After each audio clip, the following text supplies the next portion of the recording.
Hi and welcome back. So I got a bit of a different episode today. I'm getting my Nissan ready to use in the summer. I bought it last year and I had to do a full engine rebuild as the bottom end had gone. You see it's relatively standard. It's obviously been lowered a bit and the wheels, you know, might be tucking quite a bit, but rear bumper's not attached, that needs replaced. But you know, arches are relatively rust free. This door's no good though. But the car's got a bit of a misfire at the moment, so we're just going to try and figure out what it is. It might need new spark plugs or something, but I'll turn it on and I'll show you.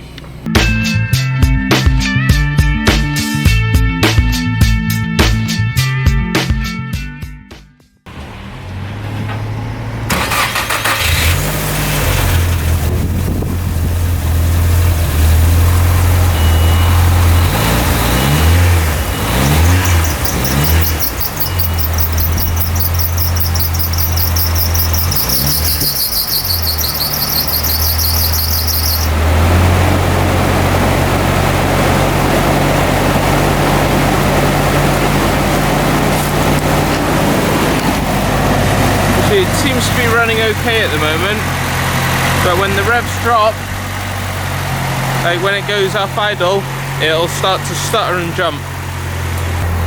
Always wanted one of these since I was younger. Trust me to get a broken one.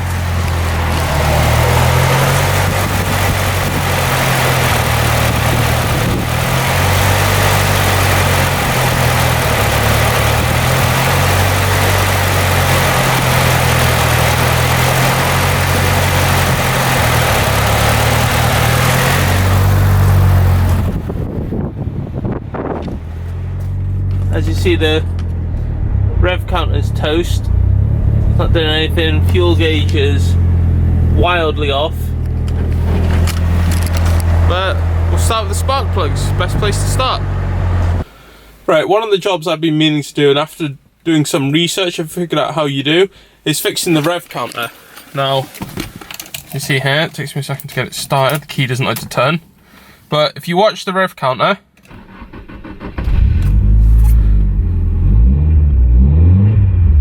see, absolutely nothing. Now occasionally it goes all the way around and will sit like past 8k, but the clock's got to come out to do this. So we'll turn it off. What I have to do is I have to pull off all this surround, pull this off, and then it'll come out. So I'll join you back when I've got that in the house. Okay, so you want to take these, twist and pull.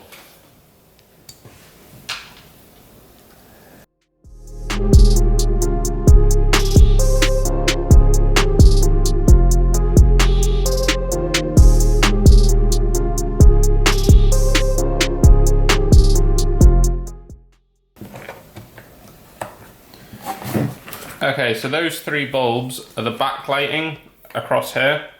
There are more like in there for the different things like the engine oil and so forth, but I just need the main backlighting of these lit up better.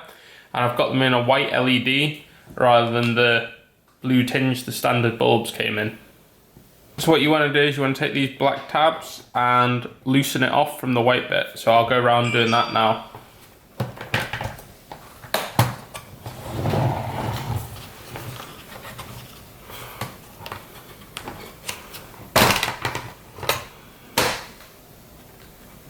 There you go.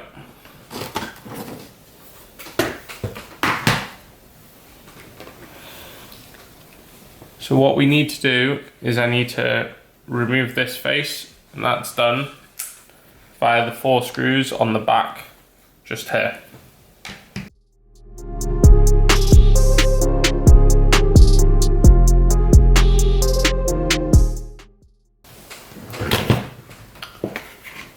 And that's that removed.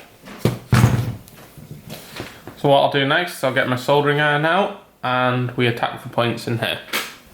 Okay, so what I did was I resoldered these points on the motor and these ones as well. They don't think they do anything, they look like the mounting brackets, but they looked a bit cracked. but I didn't want to go too in depth for the little ones yet. So I'll see if those 4 main ones, which are normally the cores, fix it. So we'll put it back together now. Okay, so putting it back is just a reversal the first time around, and you can see where the LED I've put in is in replacement of the standard bulbs.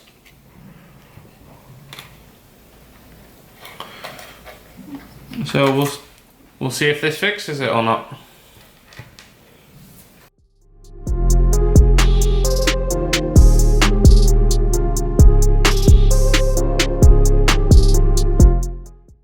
Alright, that's it back out, just plugged in, still sitting loose obviously.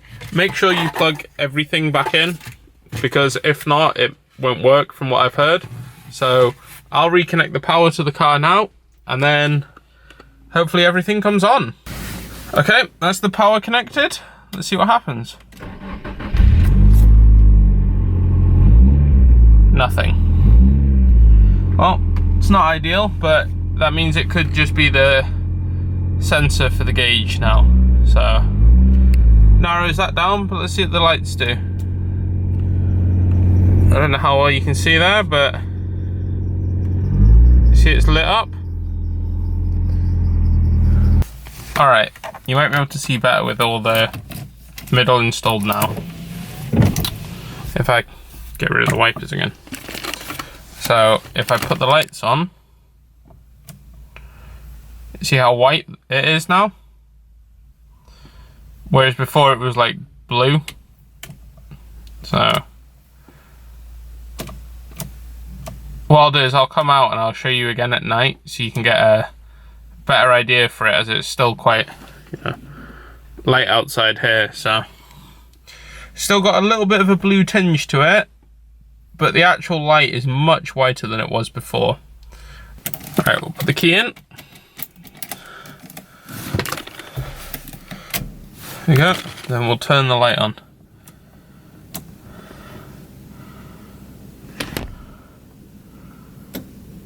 Now I don't know how well you can see, but that's much whiter than it was.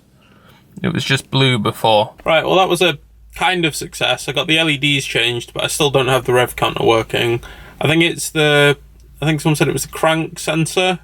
Could be the next problem if it wasn't those joints that I soldered. But we'll come back to that another time. It's raining at the moment.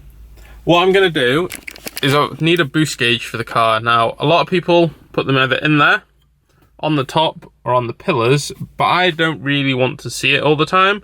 So I'm going to do it a bit more hidden. And there's a few choices. So I'll move that out of the way. Now, I could put it in there, or in here lives the ashtray. Now, obviously it's not that big, but what I'm going to do is get a little LED one that goes inside of it so I can close it up when I don't want to see it, and it's just out the way because I don't need the ashtray in the car anyway. Alright, so what I've done here with this is the ashtray removed from the car, and this is the gauge. What I did was I bought the cheapest possible one so that if it gets cut down and doesn't work, no loss. You know, it's obviously it's too big.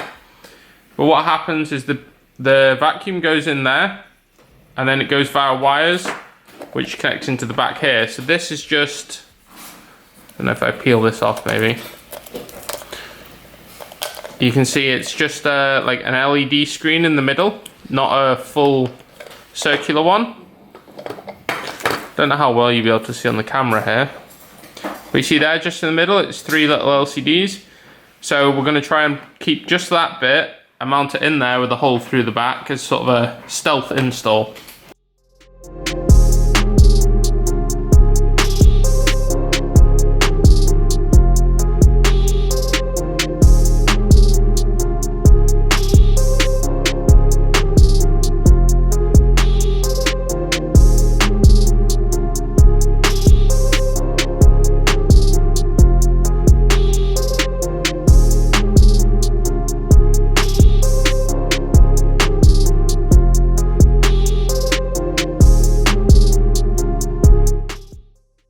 Right, well it's the next day now and I've started on installing the boost gauge. See, I've got the vacuum line all connected up.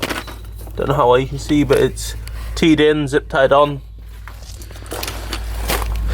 Then, yeah, got Donald in the window. And stuck him on one Christmas, so it's not been on the road, so I've not needed to take it off. But so, what the plan will be: flip down that, boost gauge will be hidden. I've still got to mount it in there. You know, I've got all the covers and things off, but it's going to live down in there. So I had to get a bit of this trimmed away to make it fit. There's the, what someone told me is the Nats alarm box under there. So that's just, it's pretty stuck, so it'll just stay there. And I'll use it as a mounting point to attach the boost gauge. What I'll do is I'll probably glue it onto the top there and make a little plate that might sit across between these 2 points. And it should be pretty solid. You know, I just wanted it hidden out the way, and I'm never going to use the ashtray. So what better way to do it? But let's get started on getting all that in now. Well, version 1 of the CAD design for holding in the gauge is complete. See? Boom. Cardboard aided design. My favourite. Holds it in for now, so I'll wire it up and test it's all working before I make a more permanent fixture. Or at least make it stronger, because I'm never going to use the ashtray. But if I can make it like as a coin holder maybe on this side and just fill in the little, see there's a little gap in the bottom, fill it in maybe. But it's just to keep the flap more than anything. Would have been easy if I just, you know, stuck it on the front there. But alright, well that's all the boost gauge installed and in now. It's still made of cardboard like the bracket, but for now, just so I can get things going, it's a good start. You see, you wouldn't know it was, obviously, I'm missing a radio, but if we go like this,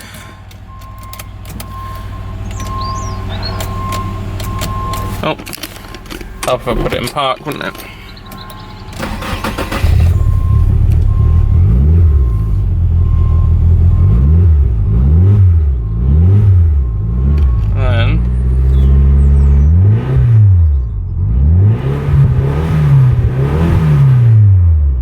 Boost gauge down in there.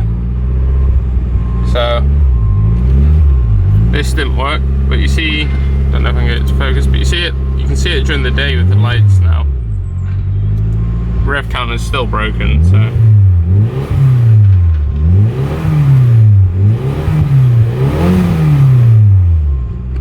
but I like how that looks just down there, you know, you don't want to see it, boom, gone.